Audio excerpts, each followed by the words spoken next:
एक एस्ट्रोलॉजर हैं जो सोशल मीडिया में अक्सर चर्चा में रहते हैं। चर्चा में इसलिए क्योंकि वो सेलिब्रिटीज की मृत्यु का टाइम बताते हैं और खूब ट्रोल किए जाते हैं, लोग बुरा भला भी कहते हैं। लेकिन अब यूक्रेन के राष्ट्रपति जेलेंस्की का बयान भी कुछ ऐसा ही आया है। रूस के राष्ट्रपति व्लादिमीर पुतिन के लिए क्या कुछ कहा है उन्होंने, राष्ट्रपति पद पर रहकर जेलेंस्की के बयान का आखिर मतलब क्या है, आज इसे समझने की कोशिश करेंगे। ये कहीं उनकी बौखलाहट तो नहीं। वहीं दूसरी तरफ अखिलेश यादव को क्यों आने लगी है गौशाला से दुर्गंध, गंध सुगंध में अब क्या है सियासी दुर्गंध, बात इस पर भी होनी चाहिए। नमस्कार, खबर प्रधान शो देख रहे हैं आप और मैं हूं संगीता श्रीवास्तव।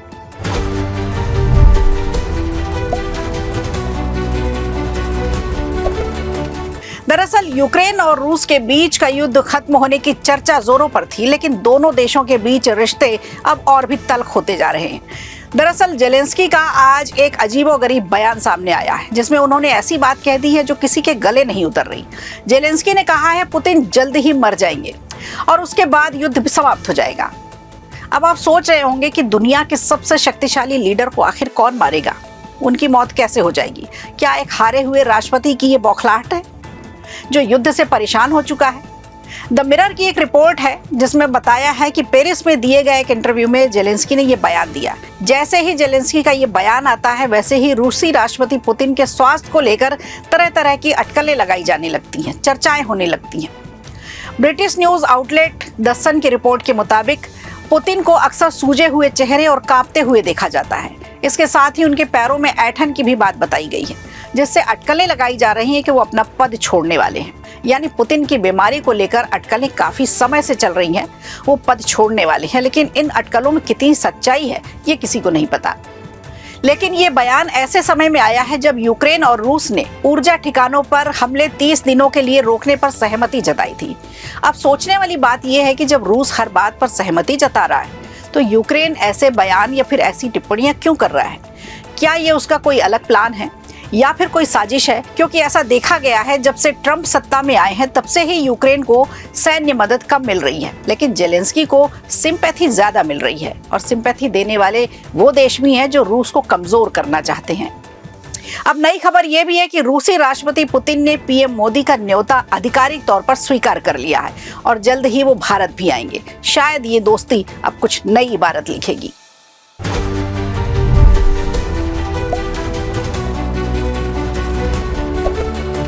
एक कहावत है, जब किसान के बेटे को गाय के गोबर से दुर्गंध आने लगे तो समझ जाओ उसकी विरासत खतरे में है। लेकिन अखिलेश यादव के बयान को देखकर लग रहा है उनकी विरासत में मिली सियासत खतरे में है। पहले तो राणा सांगा पर बयान देने वाले रामजी लाल सुमन पर अपनी चुप्पी साध लेते हैं और फिर बिना इतिहास पढ़े उनका बचाव करने लगते हैं। और अब तो अखिलेश यादव ने ऐसा बयान दिया है कि उनके यादव होने पर भी लोग प्रश्न चिन्ह लगा रहे हैं। खुद को कृष्ण का वंशज बताते हैं और भगवान कृष्ण तो गौमाता से बेहद प्यार करते थे, उनके लिए गौमाता बेहद प्रिय थी। अखिलेश यादव ने कहा है भाजपा को दुर्गंध पसंद है, इसलिए वो लोग गौशालाएं बनवा रहे हैं। इस बात का देश की जनता कुछ भी आकलन लगाए, लेकिन हमारा मानना यह है कि अखिलेश यादव को अब उस हर चीज से नफरत होने लगी है जो भाजपा अपनी राजनीति के लिए इस्तेमाल करती है। शायद इसीलिए उन्होंने गौशाला पर ऐसा बयान दे डाला। लेकिन अखिलेश यादव ये भूल गए कि गाय हिंदुओं के लिए आस्था का प्रतीक है। घर की पहली रोटी गाय के लिए ही निकलती है, हिंदुओं के लिए पूजनीय है गाय। तो क्या अखिलेश यादव हिंदू विरोधी हो गए हैं या फिर तुष्टीकरण के दलदल में इतने फंस गए हैं कि वहां से कुछ भी बयान दे रहे हैं? आपको बता दें, जैसे ही अखिलेश यादव का ये बयान आया वैसे ही सियासत गर्मा गई, दिल्ली से लेकर लखनऊ तक और लखनऊ से लेकर भोपाल तक। इस बयान का विरोध देखने को मिल रहा है, जिसे लेकर मध्य प्रदेश सरकार के सहकारिता और खेल युवा कल्याण मंत्री विश्वास सारंग ने भी अपनी तीखी प्रतिक्रिया दी है। मंत्री सारंग ने कहा है अखिलेश यादव के विचारों से दुर्गंध आती है और उनका बयान सनातन संस्कृति और गौ माता का अपमान करने वाला है।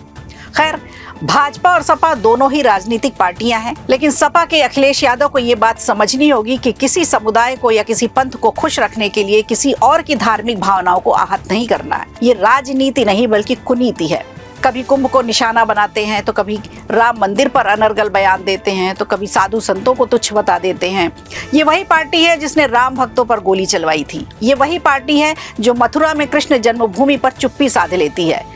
और इससे वोट बढ़ेगा नहीं अखिलेश यादव जी, इससे वोट घटेगा आपका। तो खबर प्रधान में आज के लिए इतना ही। दीजिए इजाजत, नमस्कार। वीडियो अच्छा लगा हो तो लाइक कीजिए, शेयर कीजिए और कमेंट बॉक्स में हमें जरूर बताइए।